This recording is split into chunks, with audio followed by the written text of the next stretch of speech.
Hello everyone, good morning, not good morning, good afternoon. Almost 12 વાગી ગયા છે.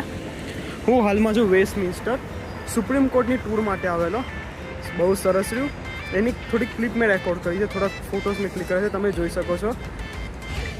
ઘણા બધા લોકો ફોટોઝ લે છે આ સીનનો.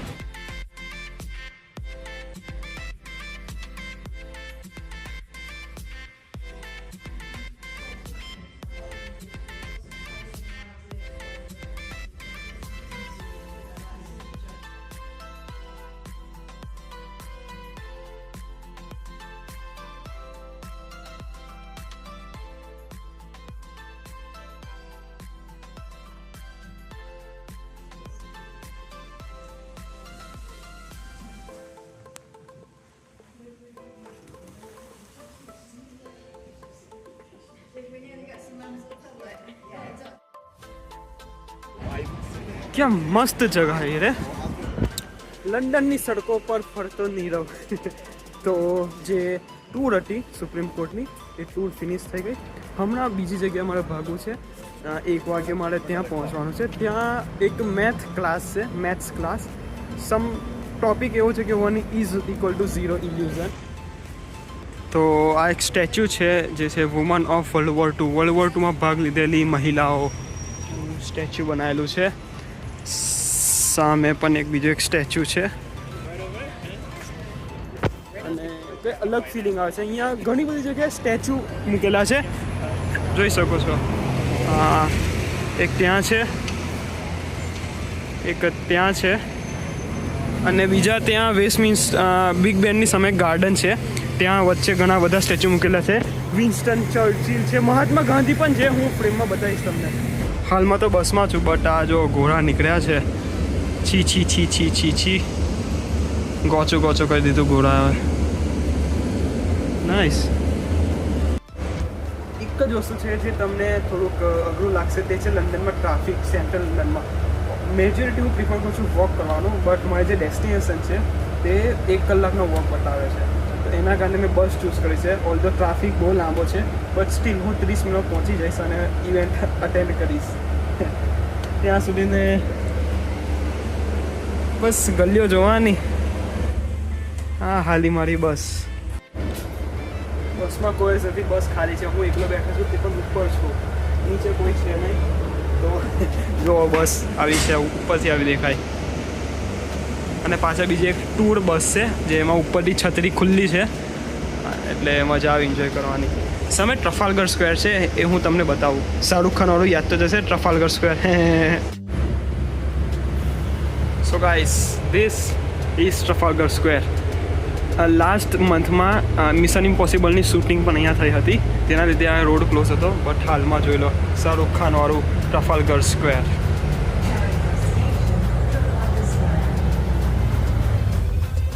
સામે કેનેડાની એમ્બેસી છે અને નેશનલ આર્ટ ગેલેરી. ઘણી બધી પબ્લિક અહીંયા આવે છે ફોટોસ પાડવા માટે. અને નજીકમાં એમ્બાર્કમેન્ટ સ્ટેશન પણ છે અંડરગ્રાઉન્ડ, તો તમે ઇઝીલી અહીંયા આવી શકો છો. કેવું લાગે છે બેકગ્રાઉન્ડમાં? I don't know. Okay, background પણ સારું લાગે છે. હાલમાં હું અલ્વિચ છું, એક બસ સ્ટેશન છે અને મારી સામે જ છે Indian high commission of India. લખ્યું છે ભારત ભવન. અને આ છે રોયલ કોર્ટ ઓફ જસ્ટિસ.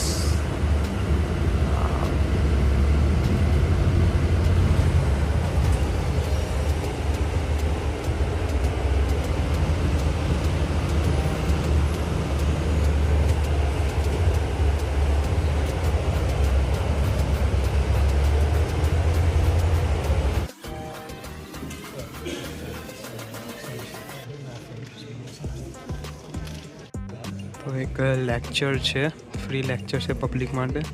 તો રૂમ ફૂલ થઈ ગયો છે, બટ લેક્ચરનું નામ છે હાઉ ટુ પ્રૂવ 1 = 0. થોડોક ઇન્ટરેસ્ટ છે મેથ્સમાં, તો જોઈએ શું છે શું નહીં. અને મેં શાંતિથી ખૂણામાં સીટ પકડી લીધી છે. ફર્સ્ટ બેન્ચર તો નથી જ, હું બેક બેન્ચર છું. તો આ ગ્રેસામ કોલેજ છે, એમાં ફ્રી લેક્ચર થાય છે. તો એ ફ્રી લેક્ચરમાં હું અટેન્ડ કરેલો.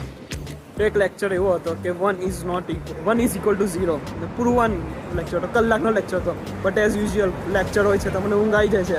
તો 10 મિનિટ મને હું ઝપકી મારી લીધી ને, તો એ 10 મિનિટની ઝપકી માર્યા પછી મેં થોડોક જાગ્યો હતો. વચ્ચે લેક્ચર થોડુંક મિસ થઈ ગયેલું, થોડીક મેં નોટ લીધી છે. બટ લેક્ચર થોડોક ક્વાઇટ ઇન્ટરેસ્ટિંગ હતો કે ઘણી બધી પ્રોબ્લેમ છે મેથ્સમાં જે થાય છે અમુક વાર, પણ પછી એને પણ સોલ્વ થયેલી છે થિયરમ બનાવીને. તો ગમ્યું મને, જો કે ઊંઘ આવી ગઈ હતી, ધેટ્સ ટ્રુ. હવે હું નીકળ્યો છું, 2 વાગ્યા છે. હવે બહાર નીકળ્યો, થોડીક ફ્રેશ હવા આવી તો મારી ઊંઘ બધી ઉડી ગઈ છે. હવે આઈ થિંક હું ચાલવા જ જઈશ બીજે કોઈ જગ્યાએ.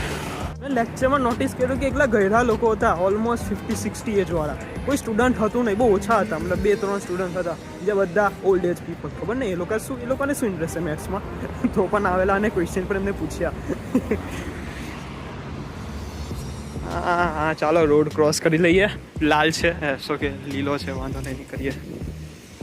હું પાછો આવી ગયો છું લેક્ચર ફિનિશ કરીને, પાછો વેસ્ટમિન્સ્ટર. એનું કારણ છે કે મારે ત્યાં સ્ટેચ્યુ છે, તો મારે તમને થોડાક સ્ટેચ્યુ બતાવવા છે જે તમને જોઈને ગમશે. હું આવી જ ગયો છું ઓલમોસ્ટ. વેસ્ટમિન્સ્ટર સ્ટેશન તો દેખાય જ છે અંડરગ્રાઉન્ડ.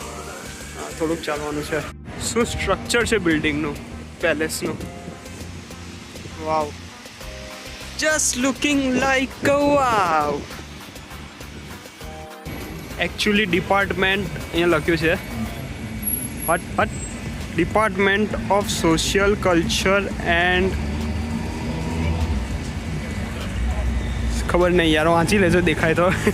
સોરી. તો આ સ્ટ્રીટ છે, આ સ્ટ્રીટને કહેવાય છે પાર્લિયામેન્ટ સ્ટ્રીટ. એનું કારણ છે કે આજુબાજુમાં ઘણા બધા પાર્લિયામેન્ટ છે, કોર્ટ છે, અને આ બાજુ બિગ બેન છે. શરૂઆતમાં જ છે ચર્ચિલ સાહેબ, વિન્સ્ટન ચર્ચિલ.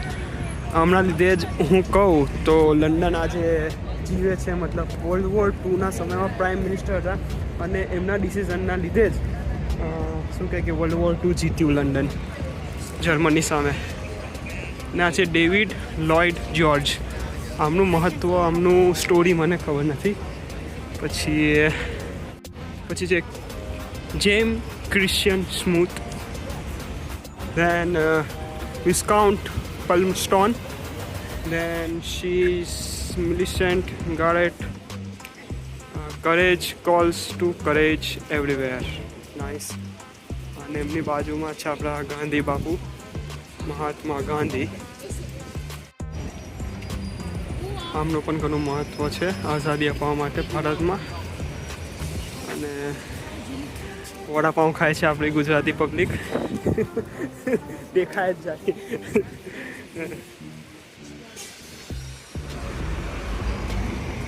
અને આ છે નિલ્સન મંડેલા સાહેબ.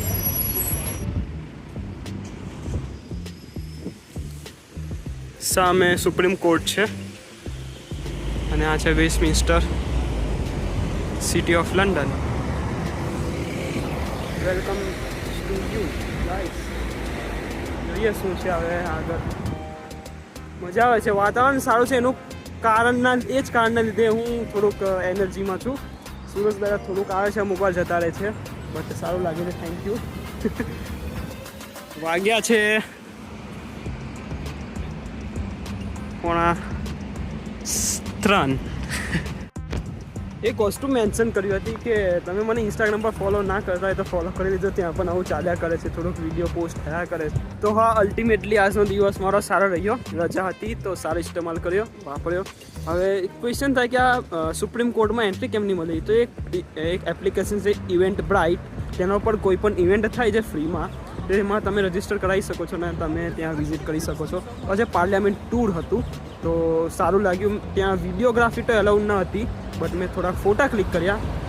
એન્ડ દેન એક લેક્ચર હતો, તે લેક્ચર પણ ફ્રી હતો, જે મને એ એપ્લિકેશન થ્રુ મને મળી રહ્યો. અને મેં ટિકિટ બુક કરી અને મેં ત્યાં પહોંચી ગયો. સારું છે કંઈ નવી વસ્તુ એક્સપ્લોર કરવામાં. હવે હું અહીંથી જઈશ જેમ્સ પાર્ક સ્ટેશન, વેસ્ટમિન્સ્ટર ત્યાં છે. બસ થોડું ચાલી લઈએ, કંઈ નવું દેખાઈ જાય તો હું બતાવું તમને. ગ્રીન લાઇટ છે એટલે ક્રોસ કરી શકાય, બાકી તો ના કરી શકાય. અને આ છે વેસ્ટમિન્સ્ટર એબે, એક ચર્ચ છે, મોટું church. I don't think free entry હશે. ફ્રી એન્ટ્રી હશે તો જઈશું અંદર, બાકી તો નો મની કેશ તો છાની માની ભેંસ. ચેકિંગ થઈ રહી છે ત્યાં. તો હા ભાઈએ ફ્રીમાં નથી, એડલ્ટની ટિકિટ છે 29 પાઉન્ડ, તો નહીં જઈ શકાય અંદર. તો આપણે જઈએ બહાર ફરવા માટે બી છે. તો મિત્રો આજના માટે આટલું જ રાખીએ. વિડીયો ગમ્યો હોય તો લાઈક કરજો, શેર કરજો, સબસ્ક્રાઈબ કરજો. કંઈ આઈડિયા હોય તો કોમેન્ટ પણ કરજો.